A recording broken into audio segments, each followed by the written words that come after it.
이번 순서는 숫자와 통계 또 데이터로 서울의 다양한 생활 정보를 풀어가는 시간입니다. 빅데이터로 보는 서울. 오늘은 배종찬 리서치 본부장과 함께 하겠습니다. 어서 오세요. 안녕하십니까. 빅데이터 빅맨 배종찬 본부장입니다. 예, 추석 잘 보내셨죠? 너무 많이 먹었습니다. 항상 후회하고 있습니다. 추석에 더 되신 것 같아가지고. 좀 작아져야 되는데. 네. 오늘의 주제는 뭔가요? 화면으로 한번 보실까요? 네, 추석과 관련된 부분인데 예. 부부 10명 중 2명 땡땡 직후에 이혼을 결심한다. 예. 네모칸에 들어갈 글자가 뭘까요? 아유, 저는 뭐 문화평론가인데 이 정도 모르겠습니까? 네. 명절 직후죠, 이게. 역시 문화평론가라 예, 다르시군요. 네, 명절입니다. 예. 이 안타까운데요. 이 부부 10명 중 2명은 명절을 전후해서 예. 이혼을 결심하는 것으로 알려졌는데요. 예. 이 보통 때보다도 명절 전후에 이혼 신청을 하는 건수가 2배 가량 늘어나요. 많은 것으로 나타나거든요. 예. 상당히 안타깝습니다. 이 정겨워야 될 명절인데요. 예. 이혼 건수가 늘어난다는 이 숫자 보고도 마냥 기쁘지만은 않은 빅데이터가 되겠습니다. 아니, 그러니까 명절날 네. 오히려 부부싸움이 잦아질 수밖에 없는데 어떻게 이번 명절 괜찮으셨어요? 저는 무조건하고 거의 주부화 되다시피 하는 거 피하고 있습니다. 아, 그러니까. 그런 갈등을. 네. 아니, 어쨌든 이제 문재인 대통령께서도 그럼요. 한가위가 남성과 여성이 다 행복한 날이 됐으면 좋겠다. 이렇게 메시지를 남기기도 했잖아요. 그만큼 네. 여성들의 어떤 그 부담이 굉장히 크고 그래서 명절에 더 갈등이 쌓인다. 이런 얘기 아니겠어요? 안타까운 일인데요. 문재인 대통령께서도 안동을 찾아서 이렇게 탈춤을 추면서까지 국민들에게 이 정겨운 명절 연휴에 대한 기쁨을 마음껏 드러내는데 불구하고 네. 이 명절 연휴에 오히려 스트레스가 원인입니다. 예. 그러니까 다른 어느 때보다도 이 스트레스가 이혼에 미치는 영향이 큰 것으로 그렇게 나타나고 있거든요. 그러니까 명절 연휴에 보면은 이 가족 간의 갈등 이것이 폭발하는 것으로 나타나고 있습니다. 그래서 다른 때보다도 스트레스가 이혼에 주는 영향이 있다가 여성의 경우에는 60.2%로 그렇게 나타나고 전체 수치도 이렇게 나타나고 있는데 남자의 경우보다는 오히려 여성이 더 많은 스트레스를 받는 것으로 그러니까 명절날 나타나고 있거든요. 지금 명절 스트레스를 남성들은 적게 받을 수밖에 없어요. 그럼요. 남자들은 그냥 먹고 돌아누워서 뭐 TV 보고 이러고 있으니까. 그게 문제입니다. 우리가 명절에 대한 참된 의미를 살리는 것은 가족들 간에 즐거워야 되는 것이거든요. 그렇죠. 그런데 마치 이것이 누구는 그냥 뭐 노예처럼 일만 하고. 명절 폭력이라고 우리가 이야기를 하는데 물론 전통적으로는 여성들이 그렇게 해왔습니다. 유교적인 전통화에서. 근데 이게 핵가족화가 됐고 가족들이 많지 않은데 그 많은 음식 장만을 여성이 감당할 수 없는 것이거든요. 그렇다면 반드시 모든 가족이 즐겁기 위해서는 명절날 함께 일하는 문화가 돼야 될 걸로 보여집니다. 사실은 뭐 그 한가위의 전통이 오히려 일하고 있던 여성들을 갖다가 밤에 놀 수 있게 해주는 게 한가위의 전통이라고 그러더라고요. 그러니까 그럼요. 잘못된 전통을 이해한 것 같아요. 우리가 유교라고 하는 걸 명분에 내세우면서 남자들이 여성을 더 심하게 이제 착취했던 게 아닌가 하는 생각도 드는데 아무튼 이러다 보니까 명절에 오히려 가정 폭력도 심해진다는 얘기가 있더라고요.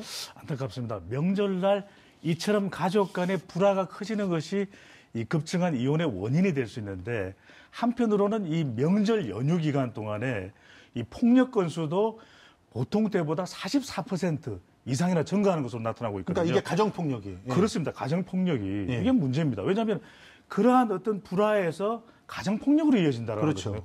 폭언을 할 수도 있는 거, 심지어는 뭐 손찌검도 있을 수 있는 있어서는 안 되는 일 아니겠습니까? 그렇죠. 그러다 보면 내가 왜 명절날 이렇게 일이 많고 스트레스가 쌓이는데 불만을 표시하지도 못해라는 것을 받아주지 못하고 그것이 폭력으로 이어지다 보니까 서로 간의 갈등이 커질 수밖에 없었던 원인으로 꼽을 수가 있겠습니다. 이러다 보니까 스트레스는 받고 또 심지어는 맞기도 하고 그러니 결과적으로는 뭐 정신과를 찾아간다든가 뭐 아니면은 뭐 또 자살을 기도한다든가 이런 일도 늘어난다면서요. 네, 이런 빅데이터는 빅맨이 소개를 해드리고 싶지 않은데 그렇죠.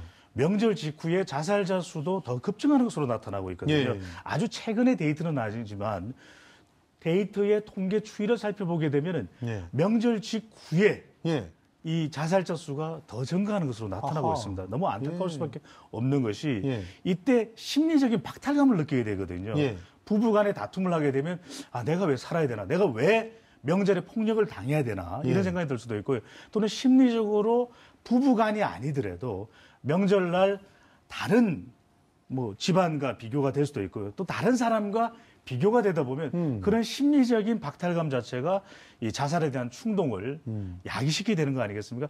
이 마음이 편안해야 되고 마치 탈춤을 추듯이 기뻐야 되는 명절인데도 불구하고 오히려 잔뜩 풍성한 스트레스를 안고 가는 것은 정말 안타까운 일이 아닐 수 없겠습니다. 확실히 2008년서부터 이렇게 보니까 추세적으로 네. 명절 직후의 자살자의 퍼센테이지가 이제 올라가고 있는 거는 명절 증후군, 예. 명절 스트레스 그래서 이야기하게 되는 그렇습니다. 것입니다. 네. 자, 그러면 모두가 즐거워야 될 이른 명절.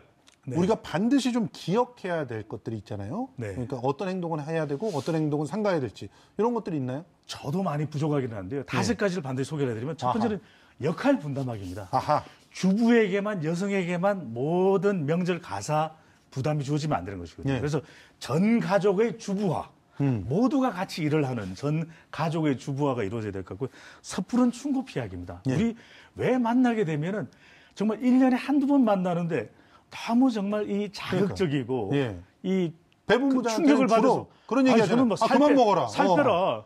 아니 명절날 와가지고 맛있는 거 먹어야 되는데 그만 먹어라. 1년 만에 만났는데 그러니까요. 먹지 마 이러면 그러니까요. 먹으려고 왔는데 예. 네, 저한테는 엄청난 충격이거든요. 그리고 개방형 네. 질문하기는 뭐예요? 그렇습니다. 그러니까 너무 콕 집어가지고 김성수 앵커께도 아유 얼마 버느냐 구체적으로 이야기해봐 이러면 정말 짜증나거든요. 짜증나죠. 근데 네. 요즘 정말 방송 잘 보고 있어 이러면 얼마나 오픈돼 있습니까? 그렇습니다. 그러세요. 네 열심히 하겠습니다. 이렇게 되는 것이고요.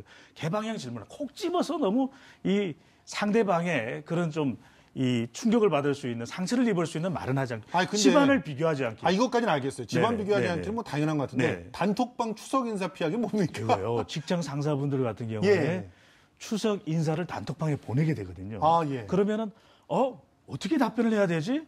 그러면 앞으로 연휴 지나고 난 이후에 정말 일을 열심히 한다고 답하니까 부담이 된다라는 것이거든요. 그래서 예. 단톡방에서도 이 명절 연휴만큼은 일에 대한 부담 또는 심리적인 부담을 좀 드러낼 수 있게끔 예. 그런 소식을 보내는 것도 조금은 신중하게 해달라라는 이 입장으로 보여집니다. 명절 인사도 제대로 못 하겠네요. 단톡방에서는. 네, 그래서 자, 하여튼, 그 추석 연휴에 급증하는 통계가 또 있다고 하는데 이번에 특히 항공 서비스 관련 소비자 피해 상담 늘었습니다. 그렇습니다. 이 해외로 나가는 분들이 많거든요. 그러다 네. 보니까 다른 경우에보다도 항공 서비스와 관련된 이 불만, 피해 사례가 이 연휴를 전후해서 또 명절 연휴 기간 동안 급증할 수밖에 없는 것이거든요. 이때 왜냐하면 각종 클레임도 걸릴 수 있고 네. 항공 서비스도 너무 많은 사람이 있다 보니까 공항에서도 불만이 있을 수가 있는 것이거든요. 그래서 지금 8월까지인데 7,400건이면은 뭐 작년에 비해서 어마어마하게 많아요. 2015년과 16년에 그 9월, 10월 추석 명절이 있었던 명절 예. 전후를 보면은 더 많이 급증하는 것을 예. 볼 수가 있거든요. 그래서 이 해외로 또 국내 항공 여행을 하시는 분들도 이때만큼은 너무 붐빌 수 있잖아요. 북새통이거든요. 좀 피하는 게 좋겠군요. 조금 더 뭐 피하는 것도 좋겠지만 이런 관련된 인력도 좀 늘리고 예. 좀 더 친절한 서비스, 웃는 서비스를 제공해 주시면 어떨까? 근데 이번 네. 정말 추석 때 해외여행 많이 나갔나요? 그 통계 있나요? 신기록 행진입니다. 신기록 행진. 예. 작년까지 이 10만 명이 조금 넘는 숫자가 입국을 하고 뭐 출국을 한 것이 기록이었는데 올해의 경우에는 10월 6일입니다. 신기록을 돌파했습니다. 11만 명이 넘는 숫자가 입국을 했고요. 예. 10월 1일 11만 명이 넘는 숫자가 출국을 하면서 기록을 갱신한 것으로 나타났습니다. 그런데 뭐 한가위가 잘 노는 날이니까 해외에 가서라도 잘 노셨으면 좋겠습니다. 네, 그래서 스트레스 다 풀고 네. 돌아와서 열심히 일하고 또 가족이 더 화목해지면 더 좋은 한가위가 되지 않을까 이런 생각도 듭니다. 기대를 해봅니다. 오늘 네. 고생 많으셨습니다. 지금까지 배종찬 본부장이었습니다. 고맙습니다. 감사합니다.